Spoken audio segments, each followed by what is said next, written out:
Hey everybody, welcome back to Alethea. It's good to have you with me once again.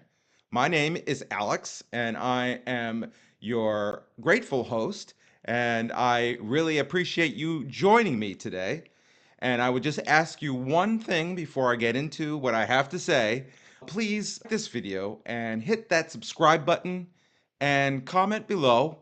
Let me know if you want to add on to what I have to say or if you want to talk about what I have to say, if questions or concerns, or you just flat out don't agree with me. That's fine. I understand. And I'm here to be your companion on our journey toward truth. And so, thank you so much for joining me. Let's get into the content.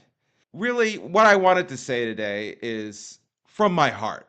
Usually, I will have some kind of a script next to me on my screen with lines and headers and things like that, kind of help me stay on track. But I think probably the most enjoyable videos that I watch on YouTube are ones where folks are talking from their heart. And so I'm just going to talk to you from my heart.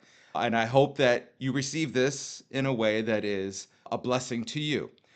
Recently, I was thinking about how I respond to people who give an opinion as a fact or opinions as facts that I believe are incorrect, are not true, and are not really something that I want to be receiving at that moment. And I have noticed, and maybe I'm just unique in this way, but I've noticed that sometimes I can get, oh yeah, triggered. That's something that I think I want to, let me scratch that. That's something that I think happens to quite a lot of people. And we see that in our world today quite, quite often.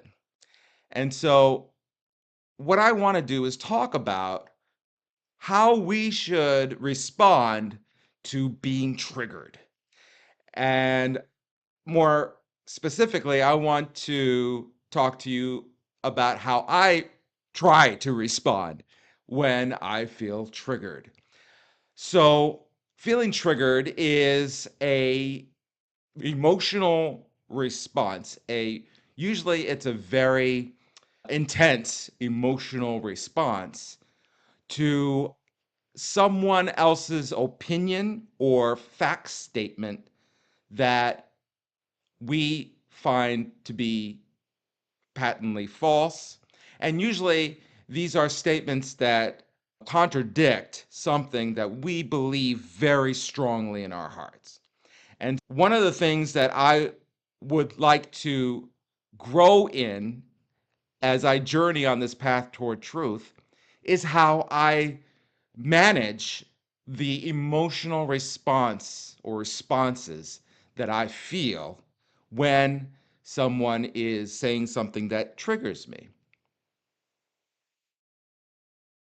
One of the things that I am trying to learn is to be self aware.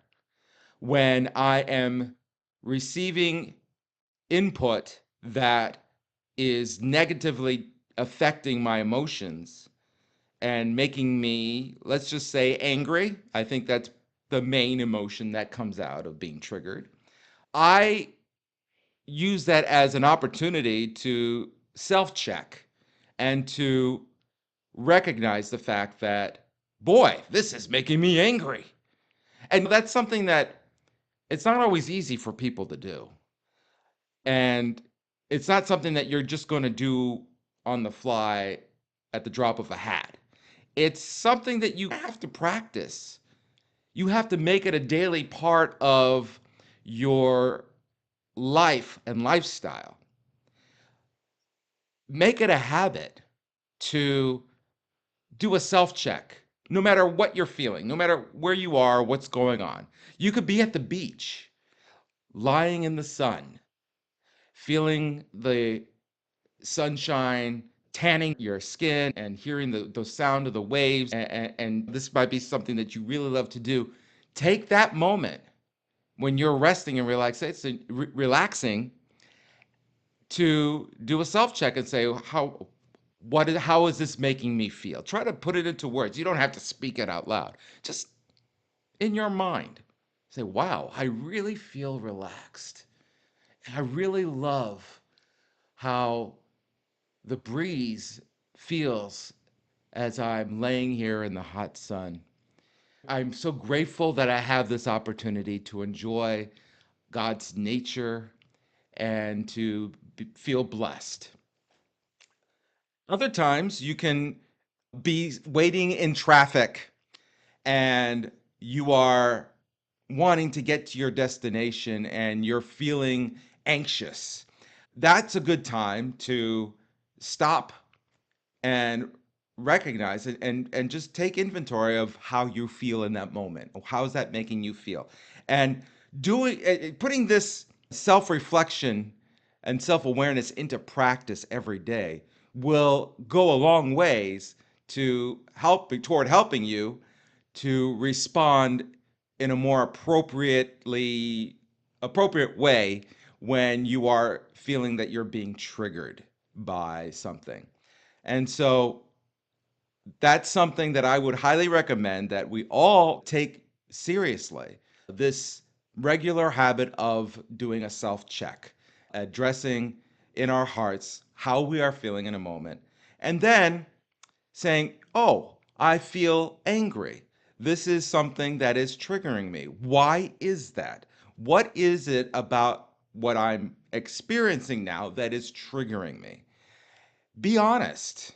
Don't and don't totally throw the blame over onto that person or that situation. That's a part of what's triggering you. But in my estimation, what I have discovered in myself is that when I am feeling triggered, it's not because of what somebody is saying per se, it's how it resonates with something deeper in my emotional makeup, in my feelings, in my preconceived ideas, my sense of morality, or my sense of duty, things that are very important to me. And so being willing to realize that you're being triggered and it is doing something that is challenging, something that is core to you is very important as well. So that you can utilize that information to help you to regain a sense of control and a sense of authority that you don't have to give in to what your emotions are telling you at that moment.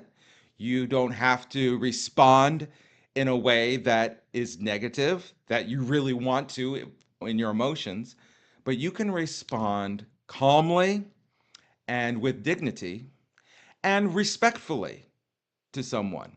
Now, not all situations are the same. You're not always going to have the opportunity to respond to somebody. You might be watching a video or might be in a crowd or an audience and somebody's giving a speech or whatever and it's just inappropriate and disrespectful to interrupt and heckle. There's some people that do go to political rallies or even church services or meetings or something just because they have a beef and they utilize that time to make a spectacle of themselves and try to embarrass the speaker. Most of the time they're just embarrassing themselves. And that's just not helpful. It's not healthy. It's simply just a way to gain attention.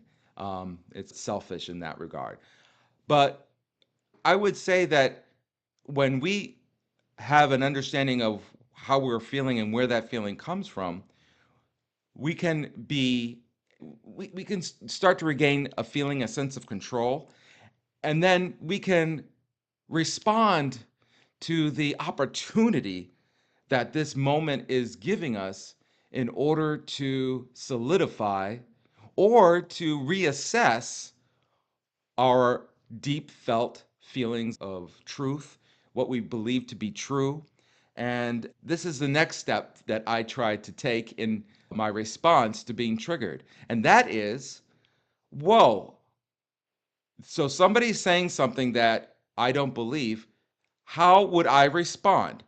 What do I know as fact? Have I researched this enough to know that what they're saying is false and what I believe is true? And that's something that's an action that we can take that is positive and will help to build our confidence in what we believe and trust to be true. So the next step to take is then to research. And this is something that most people don't bother doing, or they research in a way that is not really honest. My When I talk about research, I talk about, hey, the easiest way to do research is to Google something. And I know Google definitely has algorithms and can definitely hide information that Google does not believe is to be true in itself. So you're going to a search engine that is run by individuals who have particular opinions about things and have been known to censor opposing viewpoints and opposing information that they deem to be. So you don't have to go to Google. You can go to other search engines that have different search algorithms that will help you. But generally, just make it a point to research both sides of an issue. You don't It's easy to go to a website uh, or any kind of media video or book or paper or something that spells out what you believe. And it's good to have your solid thought out facts and figures that back up your opinion. But it's also helpful and a boost to your confidence if you can swallow your pride, go to to a website or source of media or whatever that uh, is against your particular viewpoint. Look at what they have to say, pinpoint their perspective and their point of view, and then come to an honest conclusion.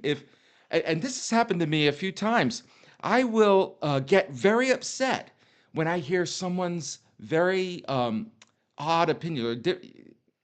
Sometimes they're called conspiracy theories, and there's a lot of those things going around nowadays.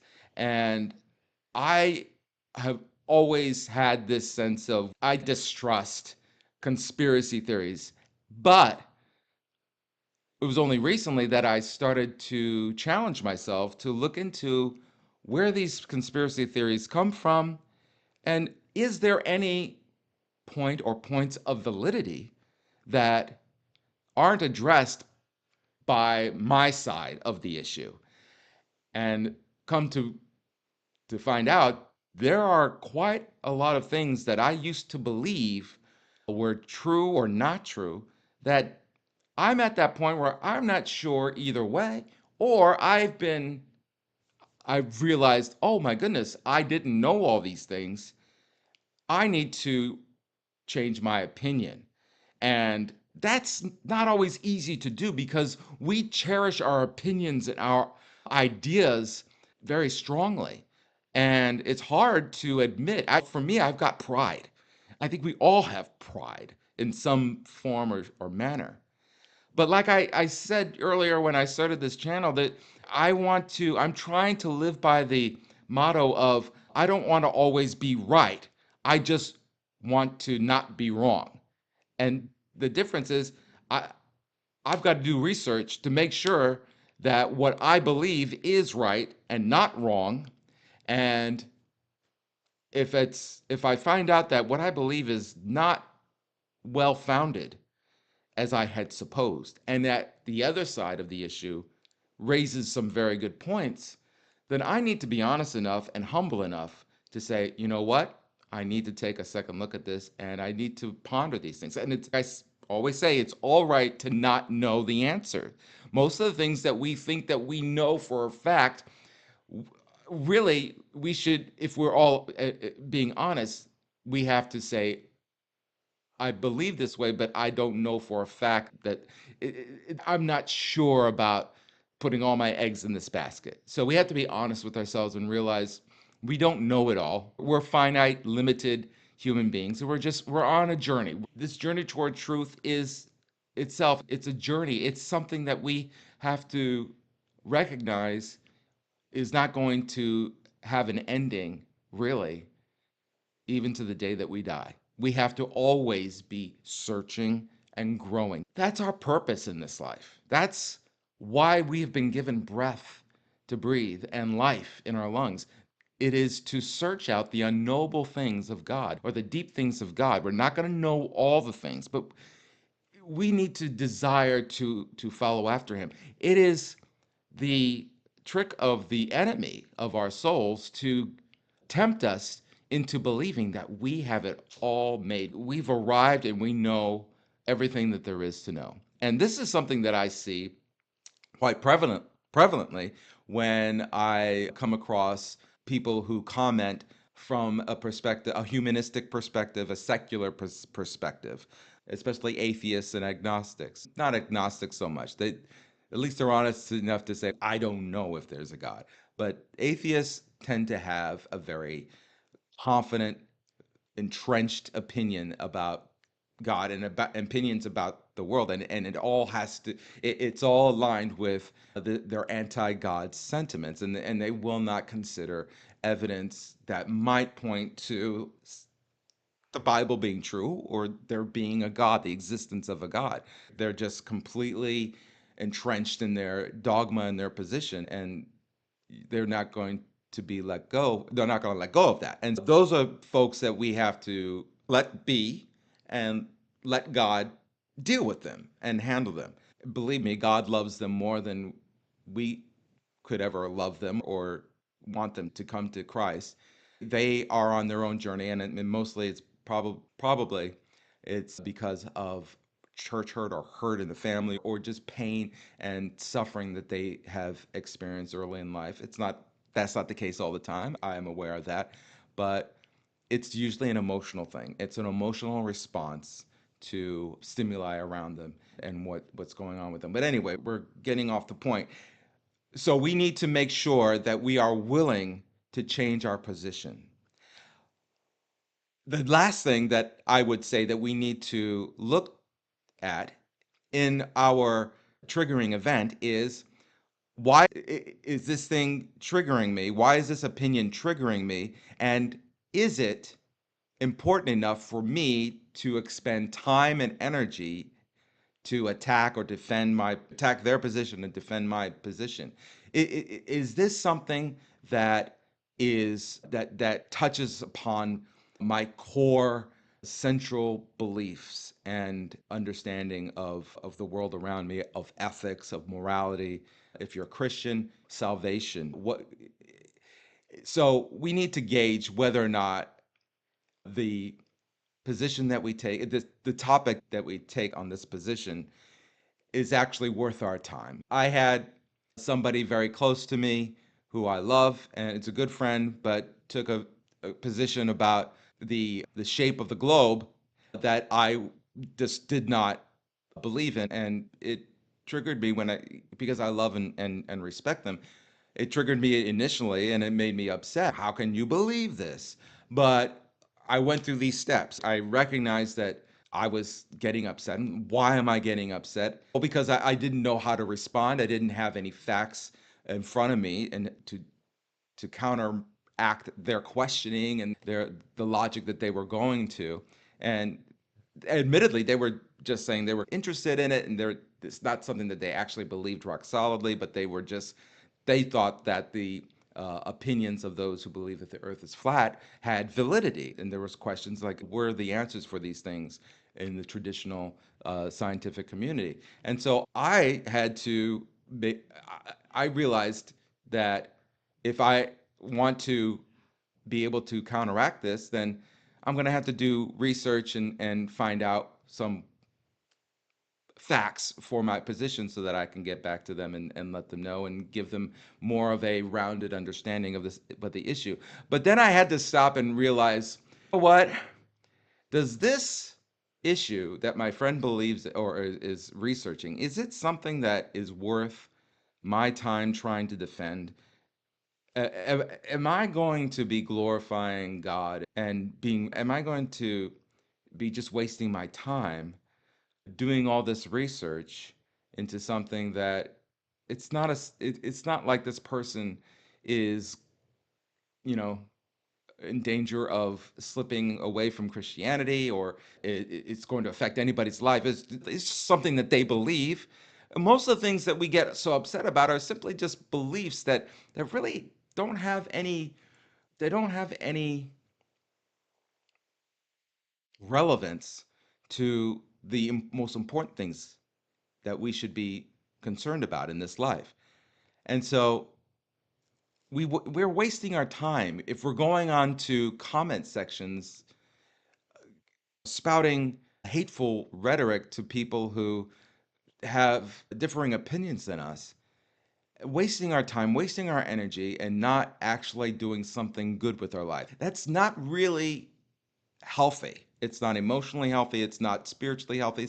It's not good for us because we're raising our blood pressure artificially. We're giving in to fight or flight responses, and we're not in control of what we're doing. And that's something that can cause us to go into dark places.